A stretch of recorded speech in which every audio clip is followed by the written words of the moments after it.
Here we are exploring another way that we can move from an insecure attachment to a secure attachment in our lives. And this way is going to be learning how to be patient with ourselves. You know, when we do anything new, after spending decades in a certain lifestyle, it becomes very difficult for us to know which way to go and to understand really that things take time to learn, right? New behaviors take time to learn. A new skill takes time to learn.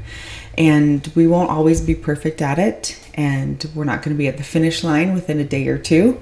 And we just have to understand that and be okay with that. And be okay with the slow growth and slow process that we're on in life. So what's a way that we can be patient with ourselves? Well, we can understand that changing attachment patterns takes time and practice. You know, insecure attachment isn't something that you simply think your way out of. It's deeply wired into our nervous systems, into our emotional habits, and into our relational instincts. So moving towards secure attachment is really about rewiring those patterns through repeated, intentional experiences of safety, self-trust, and healthy connection. So we need to understand that this is emotional retraining. So it's like building a new muscle. You just really can't see the new muscle, right? However, you will know that it's working when your relationships become healthier and you feel better. So it'll feel unnatural and uncomfortable at first. You may intellectually know what a secure relationship looks like, but actually feeling secure, especially when we get triggered, takes ongoing practice for us. And healing isn't something that you just achieve, you know, and then never struggle with again. It's a lived practice, reality that deepens over time. And give yourself permission to move slowly. Speed does not equal success. Integration matters more than quickness does. I think anybody who has learned a new sport or maybe a new hobby understands that these things do take time. So why does this matter? Well, true healing happens in the small, consistent moments, not overnight. And patience allows you to stay committed to growth without consistently feeling like you're falling behind or you're failing. So what's another way that we can go about this in our lives? Well, we can actually expect setbacks to happen, but we don't have to let them discourage us. And we can understand that each step forward is progress in the end. So setbacks are not signs that you're broken at all, or you're regressing, or you're incapable of healing. They're an expected and necessary part of changing attachment patterns.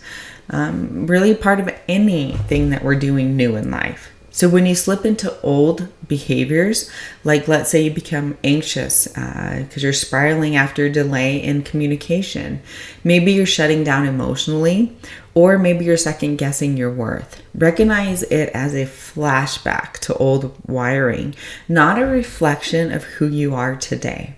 So instead of shaming yourself for a setback, let's use it as information instead. And here's some things that we can think of. Well, what triggered me, right? What led to this setback in me? How can I support myself differently the next time? And what does this reveal about what still needs attention and care? And these are great things to journal too when we're in that setback or when we've come out of that setback. So then we can use it for the times that we need to when we have more setbacks in the future, because those will happen. That's just normal and natural part of life. And we also need to understand that progress is never linear, that healing often looks like 2 steps forward and 1 step back, right? Progress is up and down, back and forth. Maybe it goes in a circle for a while till you break that pattern once again. And for some people, that might even be 1 step forward and 5 steps back. And that's okay, because we are where we're supposed to be, and learning takes time and patience.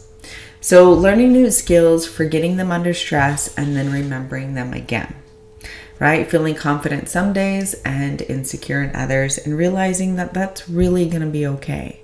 So why does this matter? Well, if you expect perfection, you'll consistently feel defeated. If you expect learning curves, you'll stay motivated through the inevitable ups and downs.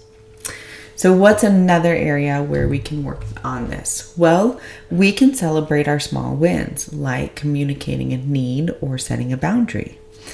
So because attachment healing is gradual, it's essential to notice and honor every small victory that we have, no matter how insignificant it may seem in the moment. And I think a lot of people have a hard time with this in any aspect of our life, that we forget that those small victories should be celebrated, because those small victories are what leads to our big victories. And if we're not celebrating our small victories, then at times we may actually give up and not want to keep with the goal that we need to have in life. So celebrate these types of things, right? So speaking up when something bothers you, even if your voice shakes. Eventually it won't. Eventually you'll get way better at it. Expressing a need without apologizing for it. Taking a pause instead of reacting impulsively. And comforting yourself through a trigger rather than reacting for external validation. So these small actions, they're going to build new relational and emotional pathways each time you act differently. With even a tiny bit more security, you strengthen a new, healthier pattern. Right? So when we do things that are hard, that maybe we don't think we can do, then we build our self-esteem and self-worth this way.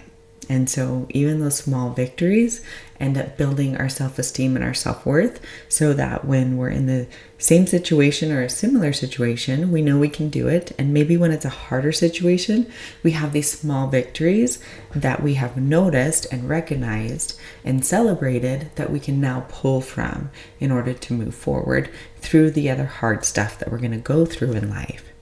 So make a habit of reflecting at the end of each week. So what's one thing I did differently this week that shows I'm growing? And how did I support my own security today, even in a small way? So why does this matter? Well, noticing small wins builds self-trust. It keeps your momentum going, nourishes your motivation, and reminds you that healing is happening, even when it feels slow, right? There's so many times that it will feel slow. It'll be a burnout from the day to day, but we still need to keep going so that we can move to where we want to be in life. If we stop what we're doing, then we really stop our success in the end. And maybe we need to stop for a little while and take a break and then get back on it. And so patience with yourself is not just a nice idea, right? It's actually a critical ingredient in moving from insecure to secure attachment. You're not just healing attachment to others, you're healing your attachment to yourself, learning to stay, support, and believe in your own unfolding journey. So here we are, comment section. Are you patient with yourself? Have you learned that this is a really important aspect to have? Or are you learning it in the moment right now? And are you struggling with anything? Drop a comment below and let's get the conversation started.